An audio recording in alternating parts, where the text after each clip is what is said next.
نبی پاک صلی اللہ تعالیٰ علیہ وآلہ وسلم نے اعتکاف کا جو مقصد بیان کیا وہ شب قدر کی تلاش بیان کیا۔ اعتکاف سے مراد یہ ہے کہ انسان سارا کچھ چھوڑ چھاڑ کے اللہ تعالیٰ کے گھر میں اس کی عبادت کے لیے، اس کو راضی کرنے کے لیے بیٹھ جائے، اور 10 دن جب وہ مسجد شریف میں حاضر رہتا ہے تو حضور صلی اللہ تعالیٰ علیہ وسلم فرماتے ہیں اللہ تعالیٰ اسے 2 حج اور 2 عمرے کا ثواب عطا کرتا ہے۔ اعتکاف کے اندر کچھ باتیں بڑی ضروری ہوتی ہیں، جیسا کہ انسان کو بلا ضرورت طبی مسجد سے باہر نہیں آنا، اس کو کوئی فضول بات نہیں کرنی، اس کو کوئی ایسا کام نہیں کرنا کہ جو شریعت اسلامیہ جس سے منع کرتی ہو۔ اس کے ساتھ ساتھ کچھ اعتکاف کے آداب بھی ہیں کہ اس نے 10 دن مسجد کے اندر رہنا ہے تو آخر اس نے کرنا کیا ہے۔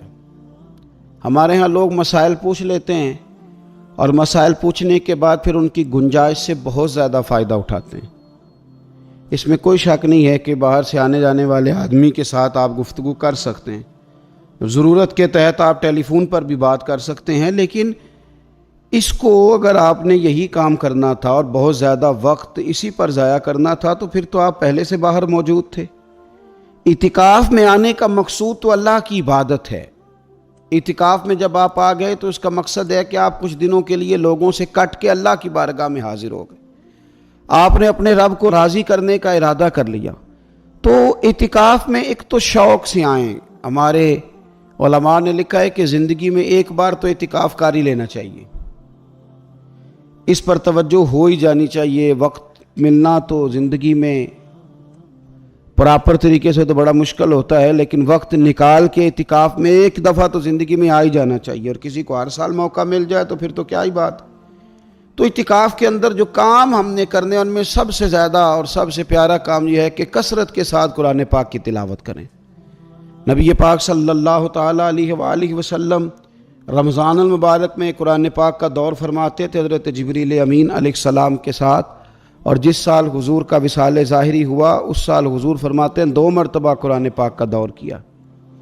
2 دفعہ حضور نے حضرت جبریل امین کو قرآن شریف سنایا اور 2 دفعہ انہوں نے نبی پاک صلی اللہ علیہ وسلم کو سنایا۔ تو بہت کثرت کے ساتھ قرآن پاک کی تلاوت کی جائے۔ ایک پہلو اور بھی ہے اس کا، اس پر بھی آپ توجہ کریں گے۔ قرآن مجید کو پڑھنا بھی ضروری ہوتا ہے اور صحیح پڑھنا سب سے زیادہ ضروری ہوتا ہے۔ تو اگر آپ کسی ایسی مسجد میں تشریف فرما ہیں جہاں آپ کے لیے بندوبست کیا گیا ہے تو کوشش کریں کہ وہاں قاری صاحب سے، عالم صاحب سے، امام صاحب سے آپ قرآن مجید کو سیکھیں، اور کوئی زیادہ مشکل نہیں ہے۔ پورے 10 دن آپ موجود ہیں، اور اگر آپ 10 دن پوری توجہ کے ساتھ قرآن مجید کے مخارج پہ لگائیں گے تو امید ہے کہ بہت حد تک آپ کو قرآن مجید سمجھنے میں، پڑھنے میں آسانی ہونے لگی۔ دوسرا، اعتکاف میں جب آپ موجود ہیں تو آپ کو کوشش کرنی ہے کہ آپ محاسبہ نفس پر توجہ دیں۔ آپ اپنے اوپر غور کریں، زندگی میں کون سی ایسی غلطیاں ہیں جو جان نہیں چھوڑ رہی، ان کی کس طرح کر کے اصلاح کی جا سکتی ہے۔ کون سے ایسے کام ہیں جو میں کرتا ہوں تو اس غلطی میں زیادہ مبتلا ہو جاتا ہوں، اور کون سی ایسے کام ہیں، کون سی ایسی جگہ ہیں جہاں میں جاتا ہوں تو میرا ان غلطیوں سے نکلنے میں مجھے وہ جگہیں اور وہ کام مددگار ہوتے ہیں۔ تو اپنے محاسبہ نفس پر توجہ دی جائے۔ اعتکاف کے 10 دنوں میں موقع ملتا ہے انسان کو اپنے لیے سوچنے کا۔ حضرت مجدد الفسانی شیخ احمد فاروق سرہندی رحمۃ اللہ تعالی علیہ سے کسی نے پوچھا تھا کہ دنیا میں خوش نصیب شخص کون ہوتا ہے، تو فرمایا جسے دید قصور حاصل ہوتی ہے۔ حضور دید قصور کیا ہوتا ہے؟ فرمایا جسے اپنی غلطیاں نظر آنی شروع ہو جائیں۔ جب اللہ تعالیٰ کسی کے ساتھ بھلائی کا ارادہ کرتا ہے تو اس کی کمزوریاں، اس کی غلطیاں اس کے سامنے لاتا ہے تاکہ اسے اصلاح کا موقع ملے، اور جب ایسا نہیں ہوتا تو پھر تو لوگ جب غلطی مانیں گے ہی نہیں تو اصلاح کیسے ہوگی۔ تو اعتکاف کے 10 دنوں میں محاسبہ نفس پر خاص توجہ دیں، اپنی زندگی میں اپنا حساب کریں، اپنا حساب۔ اور جناب عمر فاروق رضی اللہ تعالیٰ عنہ کی وہ روایت ہمیں بتاتی ہے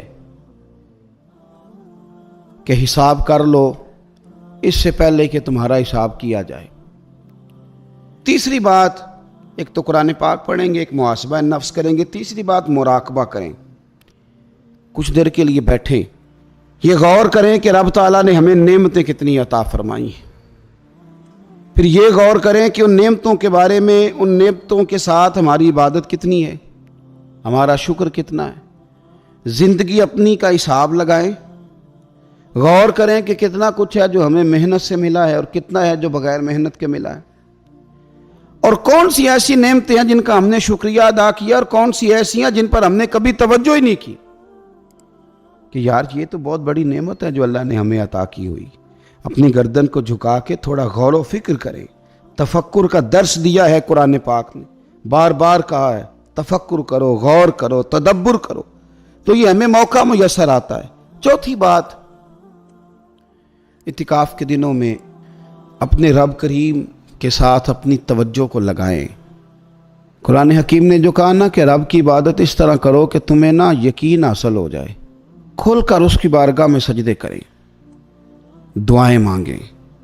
ہمارے صوفیہ فرماتے ہیں کہ ایک وقت آتا ہے کہ انسان کو خود اطمینان قلبی نصیب ہو جاتا ہے، اسے محسوس ہوتا ہے کہ واقعی میرا رب مجھ سے راضی ہے، اسے محسوس ہونے لگتا ہے کہ میں اپنے مالک کے قریب چلا گیا ہوں۔ وہ اس کثرت سے نفل پڑھتا ہے، اس ذوق کے ساتھ وہ اس کی بارگاہ میں دعائیں کرتا ہے، اس شوق کے ساتھ وہ تلاوت کرتا ہے، خود محسوس کرنے لگتا ہے کہ اب میرا دل لگنے لگ گیا ہے، اب میں دعا مانگتا ہوں تو مجھے لگتا ہے کہ قبولیت میری دعاؤں کے قریب آنے لگی ہے۔ اللہ نے ہمیں یہ موقع دیا ہے کہ ہم خوب اس پر توجہ کریں۔ پانچویں بات اعتکاف والوں کی خدمت میں یہ عرض کرنی ہے کہ پورے 10 دن ہمارے پاس موجود ہوں گے اور ہم نے مسجد میں ہونا ہے، تو کیوں نہ ایسا کریں کہ از اول تا آخر، صبح سے شام تک ہم ہر وہی کام اسی طریقے سے کرنے کی کوشش کریں جو طریقہ ہمیں رسول پاک نے عطا فرمایا۔ ہمارا کھانا پینا، سونا جاگنا، بولنا حضور کی اتباع میں لے آئیں۔ ہم ان 10 دنوں میں ہم پریکٹس کریں کہ ہم نے سنت کے مطابق، حضور کے طریقے کے مطابق سارے کام کرنے۔ آپ اگر یہ ارادہ کریں گے تو پتہ ہے مدینے والے محبوب علیہ السلام نے فرمایا جس نے میری ایک سنت کو زندہ کیا گئے گزرے دور میں رب اسے 100 شہیدوں کا ثواب عطا فرمائے گا۔ تو اتنا اعزاز ہے۔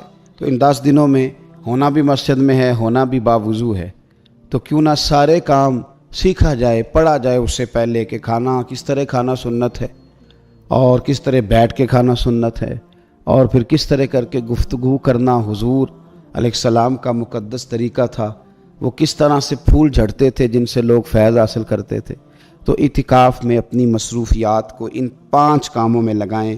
ایک تو تلاوت قرآن حکیم کریں، دوسرا محاسبہ نفس، تیسرا مراقبہ کریں، تدبر کریں، غور کریں اپنے اوپر بھی اور اللہ تبارک و تعالیٰ کی نشانیوں پر بھی، اور چوتھا یہ کہ کوشش فرمائیں کہ ہم اپنی عبادت کو، اپنی دعا کو، اپنے استغفار کو اس طرح کا بنائیں کہ ہمیں محسوس ہو کہ قرب الہی کے جانب ہمارا سفر ہے۔ اور پانچواں، ان 10 دنوں میں سنت اور شریعت کی وہ ساری چیزیں جس کا دین ہم سے مطالبہ کرتا ہے، اب تو ہم بالکل دنیا سے ایک سائڈ پہ ہو کے بیٹھیں، اب تو اس طرف توجہ کریں۔ اللہ تعالیٰ سمجھنے کی توفیق عطا فرمائے۔